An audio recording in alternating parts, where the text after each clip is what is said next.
Assalamualaikum warahmatullahi wabarakatuh. Selamat sore teman-teman. Kebetulan ini sambil menunggu azan maghrib tiba, saya tadi nonton Adik Rai teman-teman.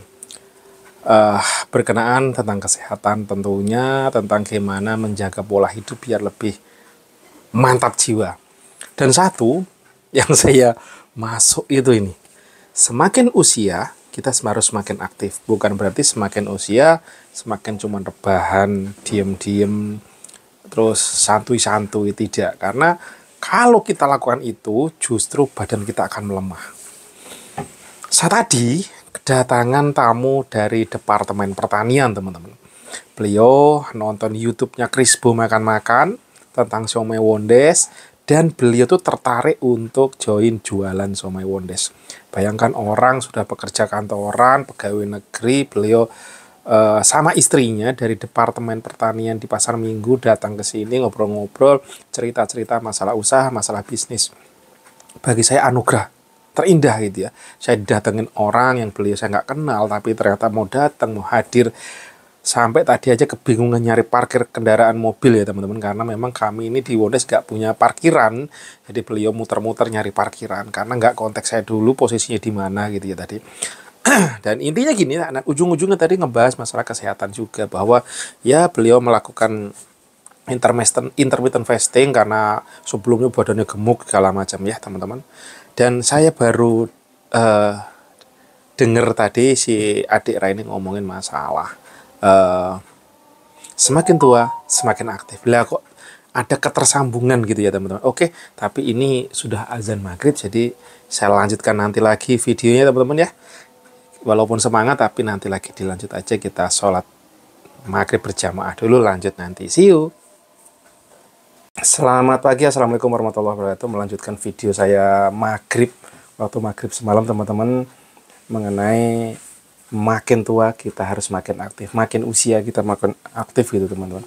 Ini kontradiksi dengan mimpi saya dulu bahwa wah saya tuh pengennya rebahan tiap hari, geletakan di kasur, pokoknya malas-malesan gitu. Dan ternyata setelah saya coba dengarkan kayak adik Rai ngomong gitu ya, bahwa kita ya semakin usia harus semakin aktif. Tujuannya apa? Supaya tulang kita kuat, otot kita kencang, lemak kita rendah, dan cairan pembuluh darah seimbang. Nah, karena apa ya, semua yang kita miliki di badan ini kan semakin usia makin kemampuannya makin turun. Itu udah sunatullahnya seperti itu. Tapi bukan berarti turun itu kita terus malas-malasan, tidak. Karena kalau kita melihat Rasulullah, beliau usia 55 tahun memimpin perang. Bayangkan pemimpin perang itu naiknya kuda di kondisi Arab yang begitu panas, memegang pedang yang begitu besar. Pedangnya Rasulullah kan wah luar biasa ya itu. Itu memerlukan fisik yang luar biasa dahsyat. Sedangkan kayak saya ini kan masih di under 50 ya, 45, 46 gitu. Nah, kalau saya coba jalankan kehidupan seperti yang saya dulu impikan, dan itu sudah bisa saya capai gitu ya. Saya bisa di rumah saja sambil rebahan, sambil beritakan terus-terusan gitu. Saya tidak melakukan aktiviti yang supaya tadi aktif tadi gitu. Dan itu ujung-ujungnya apa? Penyakitan teman-teman. Yang saya rasakan dulu, saya suka banget loyo, lelah. Karena saya sangat menikmati yang katanya rebahan tadi itu. Pada saat kerja ngantor, kemacetan segala macam, stres toh. Makanya punya cita-cita tertingginya adalah saya pengen di rumah aja, bisa nyari duit dari rumah sambil rebahan, dan kebanyakan rebahan, kebanyakan makan. Yang terjadi aktif geraknya malah bisa dibilang sangat-sangat sedikit. Ya aktivitas paling sholat gitu, itu pun juga kurang sangat membantu karena masuknya biasa banyak makan ngunyah gitu ya. Maka yang disampaikan adik Rai itu kok saya pikir wah bener banget ya, semakin usia kita harus semakin aktif. Tujuannya ya organ-organ kita itu kan semakin menurun kemampuannya, organnya fungsinya bagus gitu ya, tulangnya kuat. Nah, gimana kita mau berdiri, kita mau ini, kalau kita rebahan terus, tulang kita akan lemah. Tulang kita akan keropos katanya, bisa jadi cepat gitu. Di waktunya masih belum waktunya kita udah keropos duluan. Terus otot harus kenceng. Nah, pantas kadang-kadang saya ngeliatin orang guys, ada yang hobinya itu entah kerjaannya itu keras gitu ya, itu ototnya luar biasa kan, kenceng gini aja, wow. Cuman sayang kadang-kadang nggak seimbang cairannya bukan air putih yang bagus, tapi minum-minumnya malah gulanya tinggi. Nah itu juga nggak bagus buat badan kita. Terus ototnya supaya kenceng ya pasti itu ya, activity, angkat beban, entah kardio. Nah kardio itu kalau saya dengerin adik beliau ini kemana-mana jalan kaki diusahakan gitu, bawa tas, pokoknya activity aja lah. Tujuannya apa? Itu untuk kardio badan kita supaya bergerak, supaya ini paru-parunya nafasnya bagus. Terus lemak, nah lemak ini pasti kebanyakan dari makanan kita teman-teman.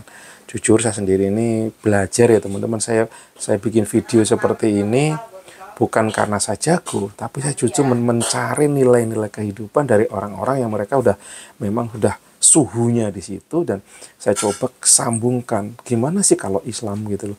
Karena bener banget Islam itu memperkenalkan ada puasa Senin Kamis, ada puasa sunnah Daud, pokoknya macam-macam. Dan ternyata anti aging terbaik salah satunya apa? Berpuasa. Saya logikain dulu nggak masuk, kok bisa ya puasa jaga pola makan ibaratnya gitu, kok bisa menjadi anti aging? Karena gini teman-teman, pada saat puasa lemak-lemak kita itu dimakan oleh badan kita. Nah badan kita dimakan, maka sel-sel yang rusak itu pun kemakan atau dihancurkan atau dibuang, terus tergantikanlah dengan sel-sel yang baru. Tapi pada saat kita nggak melakukan puasa, terus kita masukkan makanan, ini numpuk, jadi penuaannya udah terus terjadi. Itu mungkin cara yang saya pahami dengan mudah. Saya dengerin dari adik Rai, dari Didi Kombuser, oh terus dari dokter Zaidul Akbar, jadi belepotan saya ngomong teman-teman. Nah ternyata seperti itu, wow. Ternyata ajaran agama saya yaitu Islam luar biasa ya. Saya cuman ngerti tapi tidak paham esensinya apa sih sebenarnya. Nah, kita mengaji Rasul atau apa bahasanya itu, mencari makna-makna di balik kenapa sih puasa. Itu kan yang bahasa, kalau bahasa agama ya karena pahalanya luar biasa nanti di yaumul akhir. Terus sehat, tapi secara logical ilmu pengetahuan tentang itu tidak dijelaskan secara detail. Nah inilah kesempatan kita mengkaji. Jadi tidak cukup dengan mengaji, tapi mengkaji maksudnya Gusti Allah itu apa, supaya semakin yakin dan kita menjalankan. Dan pada saat syariat atau rule of the game ini dijalankan, pasti kebaikan. Tetapi memang penjelasan kayak adik Rai ini kalau dihubung ya nyambung. Itu sebenarnya yang diajarkan oleh Rasulullah, oleh Muslim, oleh ajaran Islam gitu, supaya ya kita bergerak. Contohlah bergerak yang paling mudah dalam Islam yaitu apa? Sholat teman-teman. Sholat yang khusyuk itu saya rasa juga bisa ada pengaruh tulang kuat, otot kencang. Bayangkan untuk bangun sepertiga malam misalkan. Rasulullah tuh kalau sujud dan ruku lama sampai pegal-pegal. Tujuannya pasti apa? Pegal-pegal tuh karena otot dan tulangnya terlatih teman. Tapi apakah itu melemahkan jiwa? Enggak. Karena ininya jiwanya kuat, lilahnya, pasrahnya tinggi ke Tuhan, terus tulang dan ototnya terlatih. Nah bayangkan itu terjadi keseimbangan yang luar biasa secara mental beliau. Wah pokoknya problem apapun tuh pasrah ke Tuhan, akhirnya nggak numpuk, nggak stres. Terus secara fisik tulangnya mantap, jiwa karena terlatih. Berdiri di sepertiga malam, kondisi sunyi, sepi, bisa jadi badan kita mau benar-benar mantap tuh. Dan beliau sholatnya lama, khusyuk, rokaatnya panjang, bacaannya bahkan panjang-panjang. Dahsyat kan itu. Beliau paham rule artinya yang dibaca, mengerti, sampai benar-benar sampai menjiwai. Itu tenang. Jiwa yang tadinya berontak itu jadi tenang, karena sejatinya menenangkan jiwa itu adalah pada saat menuju ke Tuhan gitu. Apa yang dilakukan karena itunya karena Tuhan, karena sebenarnya kita itu yang menciptakan Tuhan dan akan mencari ke sana gitu, mencari si kreatornya ini gitu. Kalau yang saya pahami dari waktu saya mendengarkan ceramah di yang di area Cilandak itu. Nah itu pokoknya itu arahnya teman-teman. Jadi pada saat tua, bukan berarti kita harus rebahan, malah malas-malesan cuma nonton TV. Itu bahaya itu. Bahaya kalau menurut yang diajarkan, yang dikasih tahu adik Raini. Dan selama ini benar yang saya rasakan teman-teman, setelah saya belajar angkat beban, alhamdulillah badan saya mulai agak ada perbaikan, mulai fit, mulai semangatnya ada. Dulu itu yang terjadi udah gampang banget loyo, gampang banget lemah. Oke teman-teman, sekiranya itu dulu yang saya obrolkan pagi ini, menyambung video saya kemarin sore. Lanjut lagi nanti ya teman-teman. Next video. Assalamualaikum warahmatullahi wabarakatuh.